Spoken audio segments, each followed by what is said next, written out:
Hello friends, पिछले session में हमने आउटपुट डिवाइसेस की जानकारी ली थी, जिसमें हमने आउटपुट सेगमेंट को पढ़ा, कंप्यूटर के प्रिंटर, मॉनिटर, एलसीडीज इत्यादि के बारे में। इस सेशन में हम कंप्यूटर की मेमोरी और स्टोरेज की जानकारी लेने वाले हैं।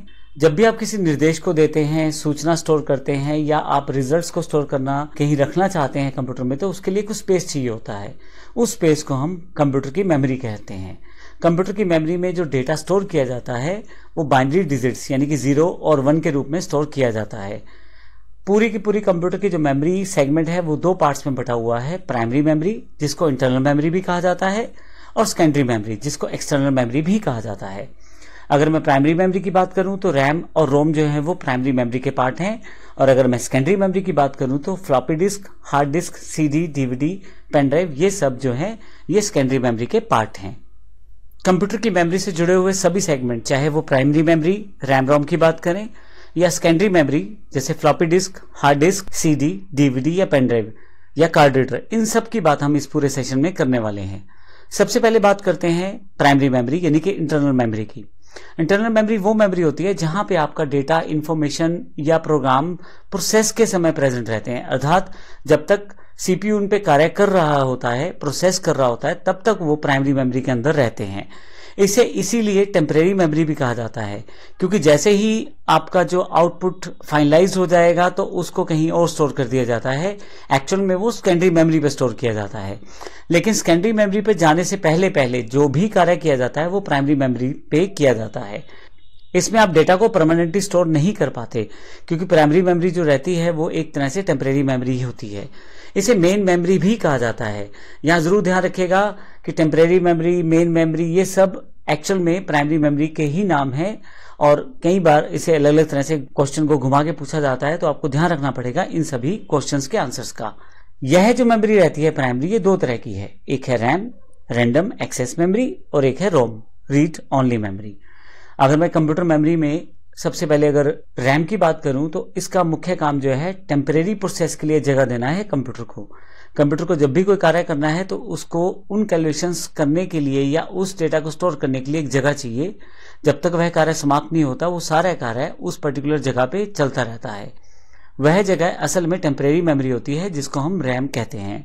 कंप्यूटर को कहीं से डेटा प्राप्त करना है, कहीं पे डेटा देना है, कुछ कैलकुलेशंस करनी है, वो सारी की सारी उस वक्त इसी रैम में हो रही होती हैं।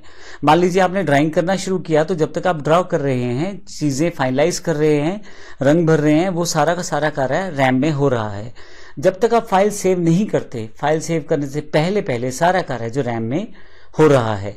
लेकिन जैसे आप फाइल सेव कर देंगे, उस फाइल की एक कॉपी जो है या उस फाइल को एग्जिस्ट कर दिया जाएगा सेकेंडरी मेमोरी में। तो सेव करने से पहले जो कार्य हो रहा था वो रैम में रहता है। आपको यह भी ध्यान हो कि किसी कारण से लैपटॉप या डेस्कटॉप बंद हो जाए, अगर आपने फाइल सेव नहीं किया तो वो फाइल आपको दोबारा नहीं मिल पाता। इसका कारण ही यही है क्योंकि वह एक टेम्परेरी मेमोरी में होता है और आपने सेव नहीं किया, इस कारण से वो खत्म हो जाता है या उड़ जाता है। रैम को इसीलिए वॉलेटाइल मेमोरी भी कहते हैं। रैम 2 प्रकार की होती है, डी रैम यानी कि डायनेमिक रैम और एस रैम यानी कि स्टैटिक रैम। एसडी रैम जो आपकी सिंक्रोनाइज डायनेमिक रैम रहती है, RD RAM Rambus dynamic RAM, और DD RAM double data dynamic RAM. इस तरह से स्टैटिक रैम जो है उसमें नॉन वॉलेटाइल एस रैम रहती है, स्पेशल एस रैम रहती है, और सिंक्रोनाइज एस रैम रहती है, और सिंक्रोनाइज एस रैम रहती है। तो ये हमारे पास रैम के प्रकार हैं। लेकिन अगर हम बात करें रोम की, तो रोम क्या है? एक्चुअली रोम पहले से प्री बिल्ट चिप है जो कंप्यूटर के अंदर पहले से जुड़े हुए हैं, जिसमें कुछ खास इंस्ट्रक्शंस कंप्यूटर को स्टार्ट करने के लिए पहले से ही दे दी गई हैं।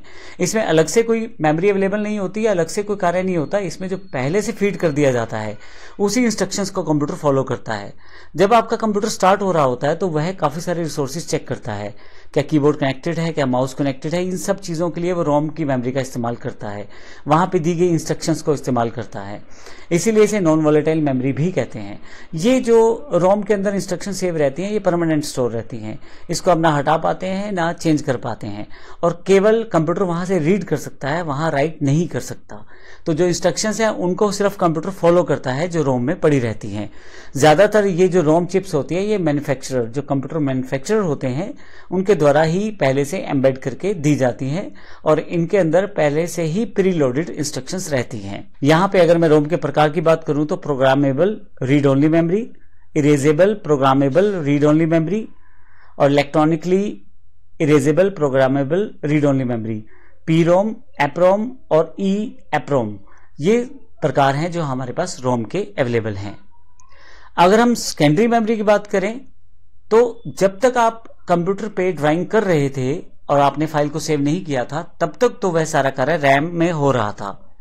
फाइनली आपकी ड्राइंग कंप्लीट हो चुकी है, आपका सारा प्रोसेस तैयार हो चुका है, अब आप फाइल को सेव करना चाहते हैं, तो अब उसको एक जगह चाहिए जहां पे उस फाइल को परमानेंट स्टोर किया जा सके, ताकि किसी कारण से कंप्यूटर बंद हो जाए, लाइट चली जाए तो आपको फाइल दोबारा मिल जाए। यह बिल्कुल ऐसा हुआ कि आपने एक रफ कॉपी लगा रखी है जहां पे आप अपना कार्य करते हैं, वो रैम कहलाती है, और जब फाइनली आप उस पूरे काम को सेव करके अपनी फेयर कॉपी में रख देते हैं तो वह हार्ड डिस्क कहलाती है। असल में रैम में जब तक आप फाइल सेव नहीं करते वो सारा कार्य वहां रैम में रहता है, परंतु किसी कारण से लाइट चली जाए तो उस समय आपका डेटा लॉस हो सकता है। और जब आपने अगर एक बार फाइल सेव कर दी तो उसको जगह चाहिए फाइल सेव रखने के लिए, इसके लिए हम सेकेंडरी मेमोरी का इस्तेमाल करते हैं। सेकेंडरी मेमोरी कई तरह की है। फ्लॉपी डिस्क अब बंद हो गए हैं। प्लास्टिक की एक छोटी सी डिस्क होती थी जिसमें मैग्नेटिक मटेरियल की एक लेयर चढ़ी होती थी और ये अलग अलग साइज की होती थी और इसको प्रयोग किया जाता था बहुत पहले। ज्यादा डेटा भी स्टोर नहीं कर सकते थे और कॉस्ट में भी ये महंगी पड़ जाती थी, लेकिन फिर भी आप एटलीस्ट एक जगह से दूसरी जगह डेटा ट्रांसफर करने के लिए इसका प्रयोग कर सकते थे। आजकल ये आउटडेटेड है और इसका प्रयोग नहीं किया जाता। इसके अलावा हार्ड डिस्क, यह वैसे तो एक्सटर्नल मेमोरी है लेकिन कंप्यूटर के अंदर सीपीयू भाग में कैबिनेट में जुड़ी रहती है।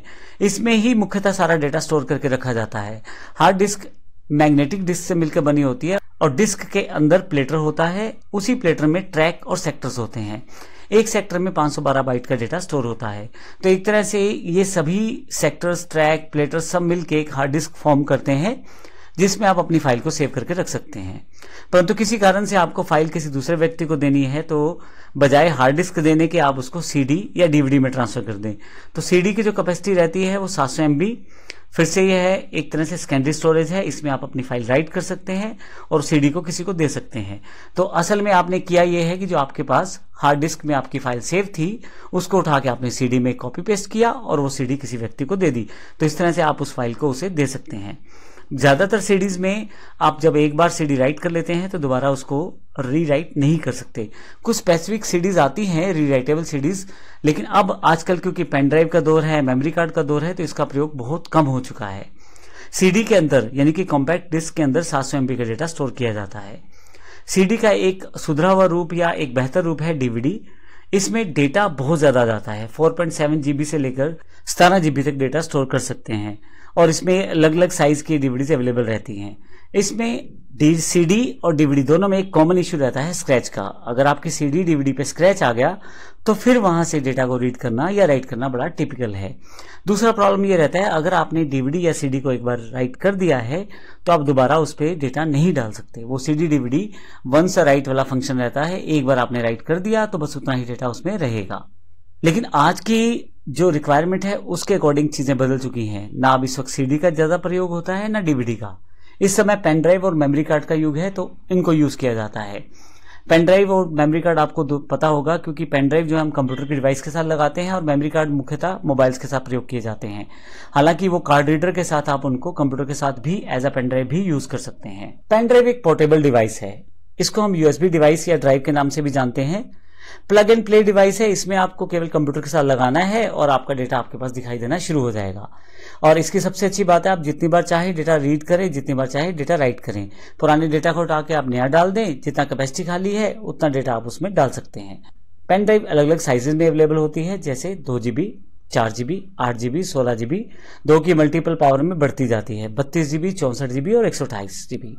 अभी तक हमारे पास ये 128 GB तक की पेन ड्राइव्स अवेलेबल हो चुकी हैं। इसके अलावा 256 और 512 इसकी बहुत जल्दी ही आपके पास पेन ड्राइव्स अवेलेबल हो जाएंगी मार्केट में। तो इसकी कैपेसिटी बहुत ज़्यादा बढ़ती जा रही है पेन ड्राइव्स की। इसके अलावा हमारे पास मेमोरी कार्ड है। मेमोरी कार्ड एक प्रकार का स्टोरेज मीडिया है। असल में ये छोटा सा कार्ड रहता है बिल्कुल पेन ड्राइव की तरह, जिसमें आप वो सारे कार्य कर सकते हैं जो पेन ड्राइव में कर सकते हैं।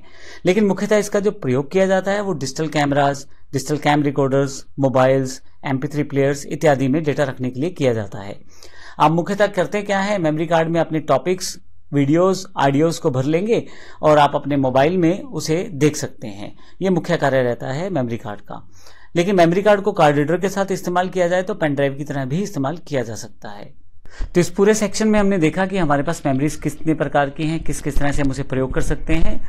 मुख्यतः हमने देखा कि प्राइमरी मेमोरी है जिसमें रैम रोम शामिल है, और सेकेंडरी मेमोरी जिसमें floppy disk, hard disk, CD, DVD, pen drive और कार्ड रीडर्स शामिल हैं।